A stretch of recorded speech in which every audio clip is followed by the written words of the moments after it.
नमस्कार, स्वागत आहे तुमचं सुषमास किचनमध्ये। आज आपण गणपती बाप्पाच्या प्रसादासाठी 2 प्रसादाच्या रेसिपी तयार करणार आहोत। या जे पदार्थ आहेत प्रसादाचे तुम्ही 10 दिवस पण हे टिकतात।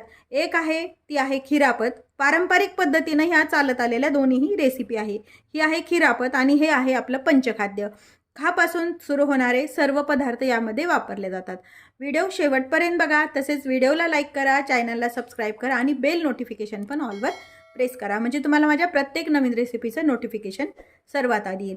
सुरुवातीला आपण खिरापत तयार करूया आणि नंतर हे पंचखाद्य तयार करूया। व्हिडिओला सुरुवात करूया। गणपतीच्या प्रसादासाठी आपण आज खिरापत बनवतोय। ही खिरापत तुम्ही बनवून 10 दिवस पण ठेवू शकता। अगदी गणपतीला आवडणारा हा प्रसाद आहे। पारंपरिक पद्धतीने आपण ही खिरापत तयार करतो।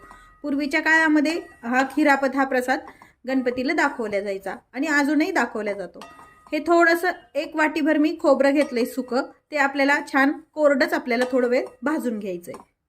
यामध्ये अगदी तुम्ही वापरताल ते साहित्य वापरू शकता तुम्ही, पण बेसिक जे खिरापत बनवतात तेवढेच मी यामध्ये साहित्य वापरलेलं आहे। हे थोडंसं गुलाबीसर होईपर्यंत खोबरं भाजून घेऊया।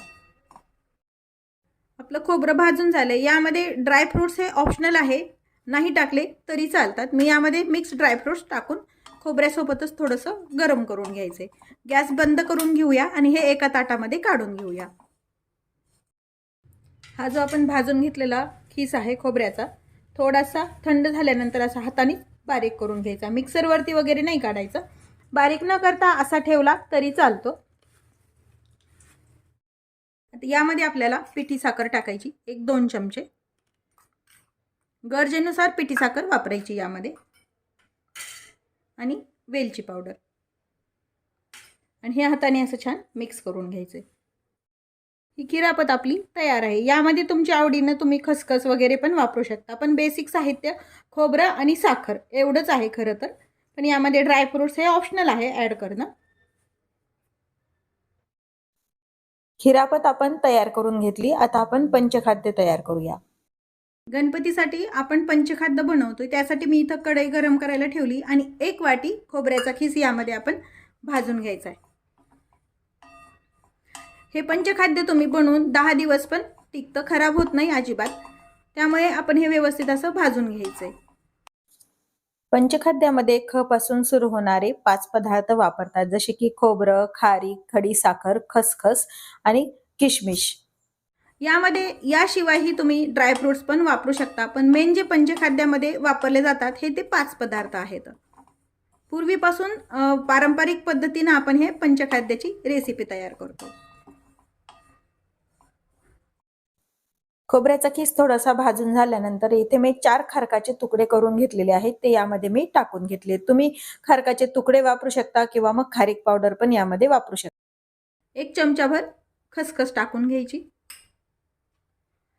काजू बदामचे काप आहेत, हे ऑप्शनल आहे यामध्ये टाकणं, आणि 2 वेलची आहेत।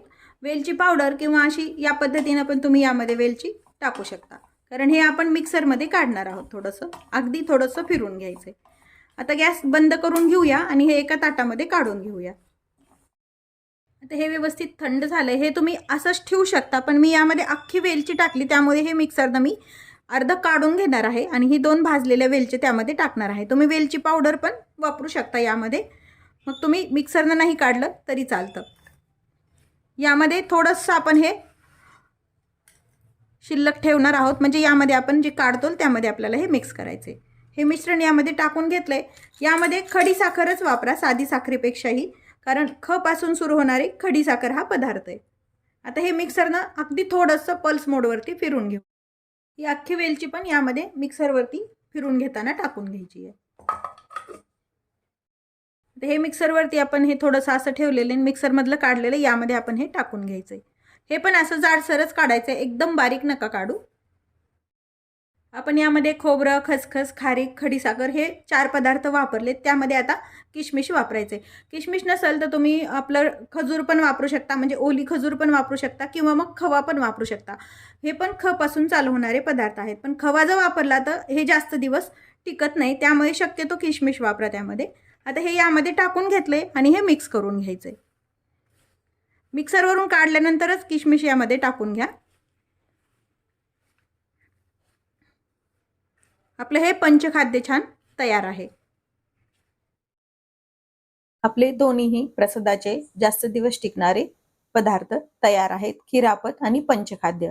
रेसिपीला लाईक करा, चॅनलला सबस्क्राईब करा, तसेच बेल नोटिफिकेशन पण ऑलवर प्रेस करा, म्हणजे तुम्हाला माझ्या प्रत्येक नवीन रेसिपीचं नोटिफिकेशन सर्वात आधी येईल. अशाच नवीन रेसिपी सोबत पुन्हा भेटूया. तोपर्यंत बाय बाय. व्हिडिओ पाहिल्याबद्दल खूप धन्यवाद.